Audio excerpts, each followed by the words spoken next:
चित्तौड़ और बाड़मेर की जो यात्रा थी वो पूर्ण करके वापस घर की ओर रवाना हुए हैं, क्योंकि हमारी होली थी वो यहीं मनाई गई थी।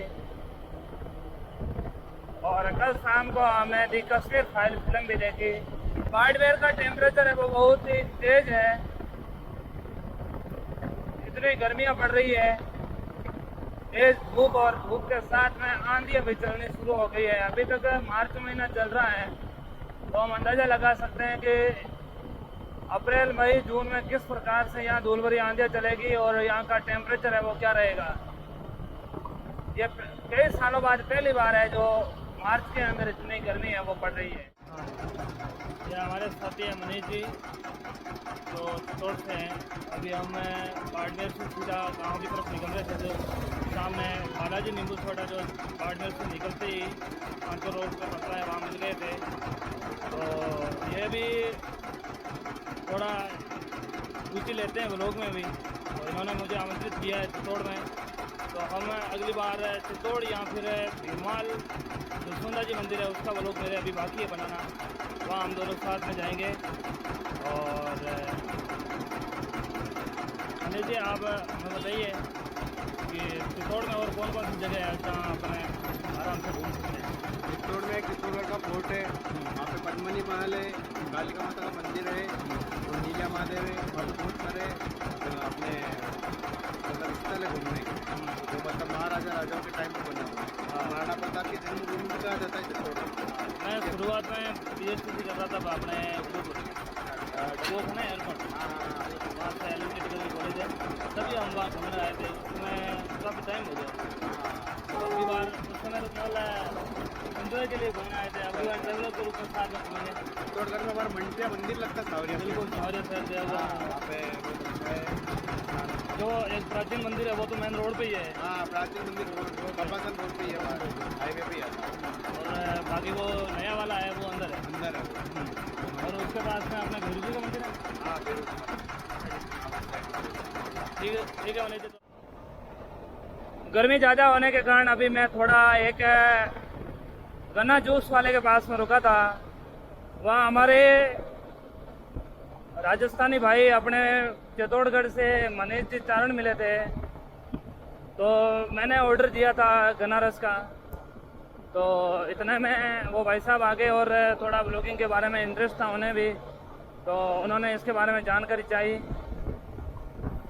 और धीरे धीरे बात आई। तो उन्होंने कहा कि मुझे भी इंटरेस्ट है यार, मेरे को भी साथ में ले चलते, मेरे को पता ही नहीं था पहले, तो अब बिना मुलाकात तो कैसे चले अपन।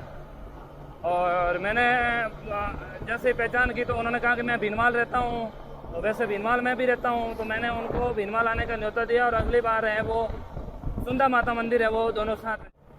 अभी मैं बाड़मेर से कुछ किलोमीटर दूर निकला हूँ और धोरीमीना रोड पे चल रहा हूँ। चारों तरफ आप देख सकते हैं। यहाँ एक प्रॉब्लम ये और सबसे बड़ी प्रॉब्लम है कि रोड के किनारे हैं वो वृक्ष नहीं है बिल्कुल। ओनली फॉर जो अमेरिकन बबूल होता है वो है, उसकी छाया है वो न के बराबर है। और यदि पैदल कोई यात्री चलना चाहे तो उनके लिए ये एक सबसे बड़ी मुसीबत है, क्योंकि विश्राम करने के लिए कोई भी ठंडी जो छाया है वो आपको नहीं मिलेगी। पेड़ पौधे बिल्कुल कम हैं और अमेरिकन बबूल है उसका तो छाया भी इतनी नहीं है कि नीचे रुक करके 2 मिनट आराम कर सकें। तो इसलिए आप सभी को यही कहना चाहूँगा कि आज जितना पॉसिबल हो सके सड़क के किनारे अपने आसपास पेड़ पौधे लगाएं, ताकि आने वाले समय में, आज इतनी गर्मी पड़ रही है तो आने वाले समय में यह समय है बहुत ही विकट होने वाला है। तो इंसान बिना अन्न के तो रह सकता है, परंतु बिना पानी और छाया के वो 1 मिनट ही नहीं रह सकता, क्योंकि आज के ज़माने में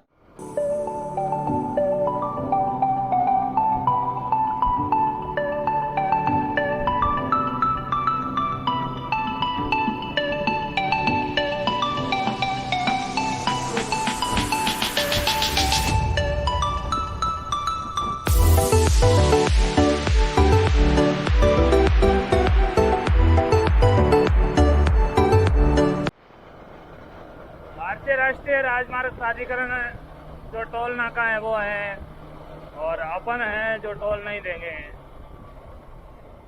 क्यों?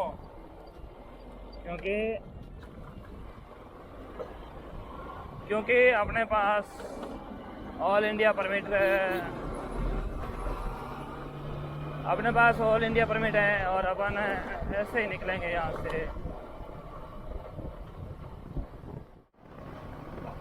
बाड़मेर की धरती है वो बहुत ही निराली है। ऊंचे रेत के टीले, कहीं पहाड़ी इलाके, कहीं पर एकदम घनी वनस्पति और कहीं पर एकदम वीरान जगह। ये अपने आप में भौगोलिक विभिन्नता को दर्शाता है। और गर्मियों में तो भाई साहब यहाँ कोई चल सकता है जो इस वातावरण में पला बढ़ा हो। बाकी बाहरी पर्यटकों के लिए थोड़ा ये राह कठिन होगी, क्योंकि यहाँ का टेम्परेचर 50 डिग्री से ऊपर चला जाता है अक्सर गर्मियों में।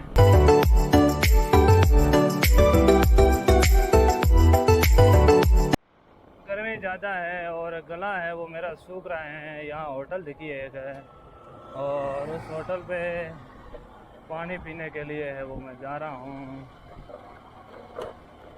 और सेठ जी खड़े हैं, और हेड जी हावड़ो गर्मी कर लिए। इस होटल पर हमारे मेहमानबाजी की थी कारण ने, उनका बहुत बहुत शुक्रिया। गर्मी बहुत थी और थोड़ा आराम किया क्योंकि, और समथिंग आधा घंटे की रेस्ट के बाद अब हम दोनों धोरविना की तरफ आया, धोरविना से घर की तरफ निकल चुके हैं। और अभी आपको दृश्य है वो शहर धोरविना, और हम बाईपास की बजाय सीधे ऊपर से निकलेंगे। और ऊपर से है वो आपको नज़ारा है वो दिख ही रहा है।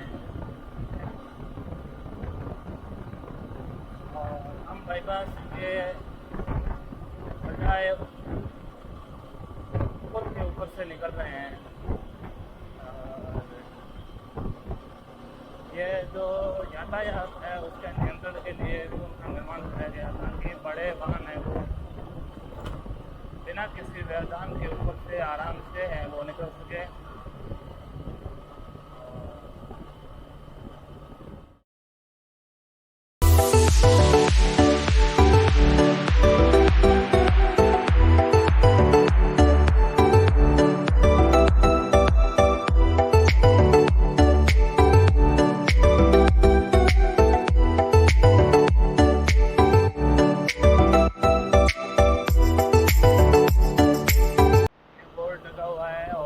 के ऊपर है वो शिव मंदिर है।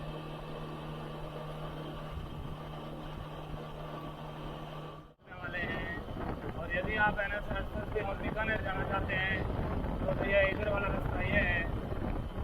और देशू बड़ा मालानी बड़ोती टोटल सभी इसी रास्ते में हैं। और आगे है वो ब्रिज बना हुआ है, ब्रिज के नीचे से रास्ता है वो सीधा इधर निकलता है। ब्रिज के ऊपर से है वो सांजोर की तरफ जाता है। ठीक जस्ट पास इधर और इधर दोनों दुकानें हैं। और यदि आप इधर जाना चाहते हो तो यहाँ से नीचे जाना पड़ेगा, और सीधा सांजोर जाते हो तो आपको ब्रिज के ऊपर से है वो जाना पड़ेगा। नवनिर्मित पुल है, ऊपर जाएंगे हम और थोड़ी बहुत फोटोग्राफी है वो करेंगे। इधर है वो हवाई पट्टी, अभी गृह मंत्री राजनाथ सिंह जी और विपिन रावत जी ने जिसका अनावरण किया था वो भी इसी रोड पे ही है।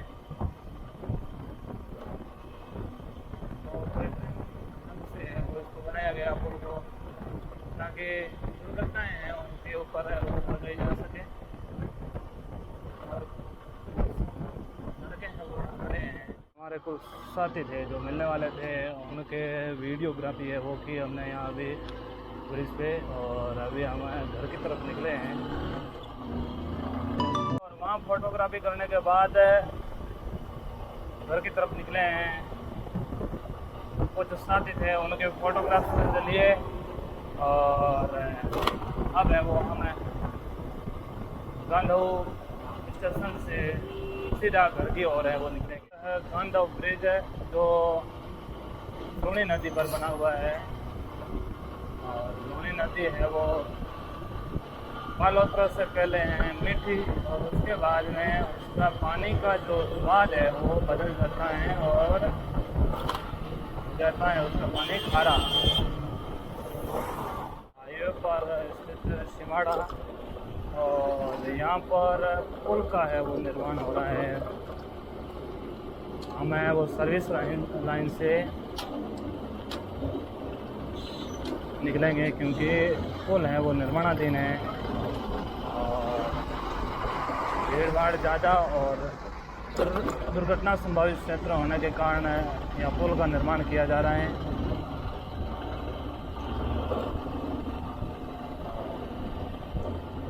हम इस सर्विस लाइन से गुजरेंगे, और इसका निर्माण पूर्ण होने के बाद में बिना किसी व्यवधान के हम इसके ऊपर से गया वो था सिमाड़ा गाँव, और अब हम यहाँ सिमाड़ा से सीधे है वो सांचौर के लिए निकलेंगे। ये था NS 68 का सफ़र, तो बाड़मेर से सांचौर तक। आप भी यदि हाईवे से गुजरना चाहते हैं तो मेरे द्वारा बताए हुए स्टॉप और इन जगहों पर रुक कर आप हाईवे से गुजर सकते हैं आरामदायक सफ़र के लिए।